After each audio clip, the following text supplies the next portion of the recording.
जिस तरह से हम लोग अपनी पिछली चर्चा में बात कर रहे थे कि अब खरीदारी का समय आ गया है, तो थोड़ी-थोड़ी खरीदारी करनी है।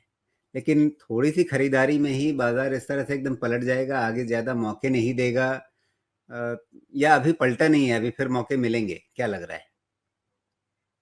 जी, नमस्कार। नहीं, अभी नहीं कॉन्फिडेंस नहीं आ रहा है।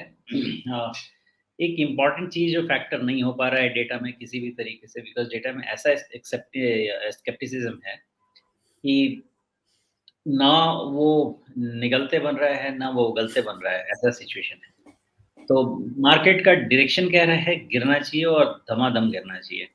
लेकिन पैरामीटर्स कह रहे हैं नहीं गिरना चाहिए ज़्यादा। तो ये थोड़ी टसल चल रही है। टसल इसलिए चल रही है कि जो पूरी लड़ाई है अननोन फैक्टर की है और ये है जियोपॉलिटिकल टेंशन। देखिए, मैक्रो इकोनॉमिक फैक्टर में तो मुझे नहीं लगता कि अब कोई जानकारी अधूरी-सी है। सबको पता है इन्फ्लेशन सिचुएशन वर्स्ट है मतलब ग्लोबली। क्रीमिया में जो पुल टूटा है उसने मतलब क्या आपके चार्ट पे बहुत सारी चीज़ों को ध्वस्त कर दिया है क्या? नहीं, हमारे चार्ट पे नहीं किया है। देखिए, क्या प्रॉब्लम क्या है, पुतिन लेके घूम रहा है रॉकेट और बाइडेन लेके घूम रहे हैं माचिस।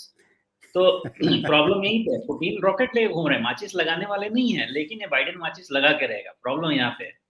तो इस कारण से मैं कह रहा हूँ कि जो डाउ जोन्स का फ्राइडे को हुआ है ना, वो ठीक नहीं है सिचुएशन। वो गैप डाउन ओपन के साथ वो बना के गया है आइलैंड रिवर्सल।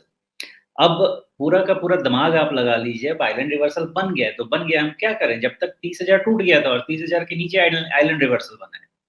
तो अब जब तक 30,000 डाउ जोन्स नहीं निकलता है, हमारे दिमाग में 26,000, 25,000, 24,000 यही आने वाला है। हम कुछ कर ही नहीं सकते, थ्योरी कहती है।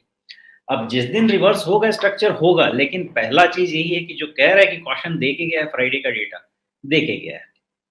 बहुत अच्छा उस दिन का डायरेक्शन नहीं है यूएस मार्केट्स का और उसका असर हमको हमारे मार्केट में भी कल तो ओपनिंग मैसेकर देखने को मिलने ही वाला है। लेकिन हमारे मार्केट का एक-एक स्ट्रक्चर समझते हैं। पहली चीज़ ये है कि मैंने उस दिन जो बोला था लोगों को 25% के आसपास तक 5% ऊपर-नीचे जो खरीदारी करनी है, उससे ज़्यादा इन्वेस्टमेंट के लिए नहीं बोला है, कर ही नहीं सकते। क्योंकि डाउनसाइड जब तक अपसाइड क्लियर नहीं हो जाता कि आ गया है, डाउनसाइड ओपन है अप टिल 16,000 पता नहीं अगर बहुत तेज़ी से गिरा तो 15,000 ये सब ओपन हो सकता है डाउनसाइड। अभी तक तो 16,000 16,500 के नीचे मैंने रेंज अभी तक नहीं रखा है।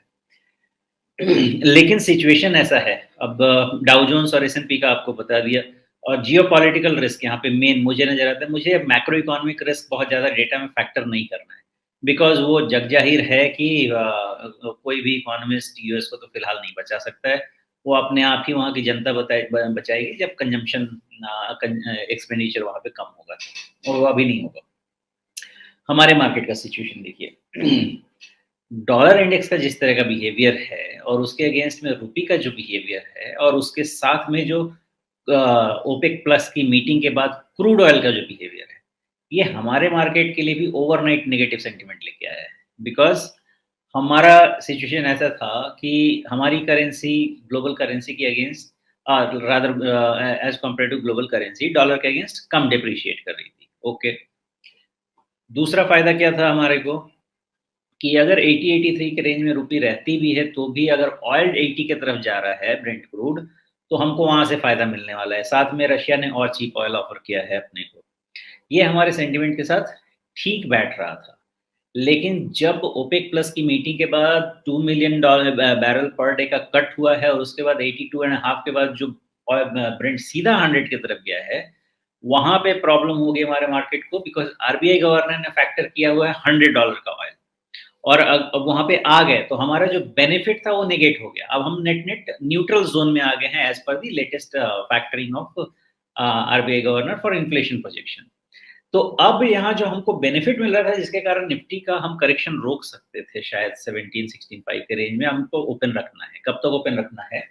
निफ्टी का स्ट्रक्चर जो बना हुआ वो ये है कि अब जब तक 17,400 वाला हाई निकल नहीं जाता है, हमें रीड करना है लोअर हाई स्ट्रक्चर।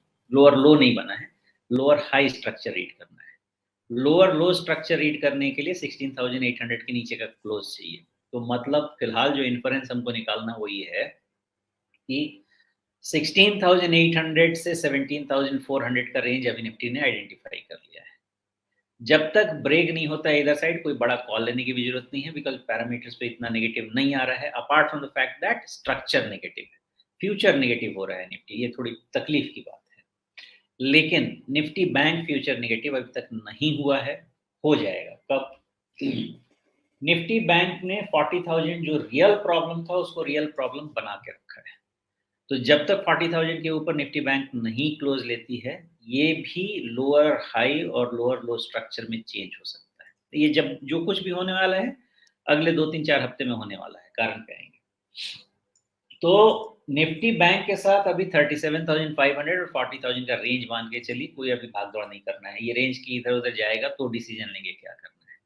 अगर किसी ने कुछ करना है तो सेल ऑन राइज करते रहना है निफ्टी में भी, कब तक? 17,400 के ऊपर जब तक क्लोज नहीं हो जाए, और कब तक? जब तक निफ्टी बैंक 40,000 के ऊपर क्लोज नहीं हो जाए, एकदम क्लियर है। ओके, अब कारण मैं ये कह रहा हूँ कि अगले हफ्ते मेजर आईटी कंपनीज अपना रिजल्ट दे देंगे, including TCS, Wipro, Infosys, Mindtree, सब एचसीएल टेक, ये सब आने वाले हैं। तो यहाँ का धमाका समझ में आएगा, बिकॉज थोड़ा बहुत मार्जिन एक्सपेंशन की एक्सपेक्टेशन है यहाँ पे, लेकिन मेन है कि डील विंस कैसे हैं, एट्रिशन कैसा है, क्या फैक्टरिंग होती है यहाँ पे, ये सब कुछ आने वाला है। तो नेक्स्ट वीक, अगला 1-2 वीक तो बहुत क्रूशियल है, रेंज किधर टूटेगा वक्त बताएगा, बायस किधर है, वीक है।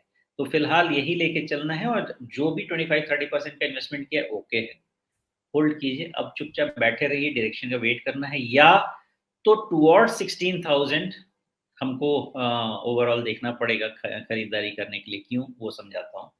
क्योंकि देखिए, इन केस जिस तरह का चाइना ताइवान सिचुएशन फिर से बढ़ रहा है, टेंशन बढ़ रही है उधर में, और उधर में पुतिन रॉकेट लेके घूम रहे हैं, तो ये जो सिचुएशन है इसमें अगर फिर से जनवरी फरवरी जैसा सिचुएशन होता है, तो टॉप से जो मार्केट का करेक्शन है, depending upon the severity of the economy, 15 to 35% correction war के सिचुएशन में होता है, जिसमें जिस एक कंट्री में वॉर हो रहा होता है, जिस लैंड पे वॉर हो रहा होता है, वहां पे 30-40-50% तक भी फॉल होता है, 60% तक भी होता है।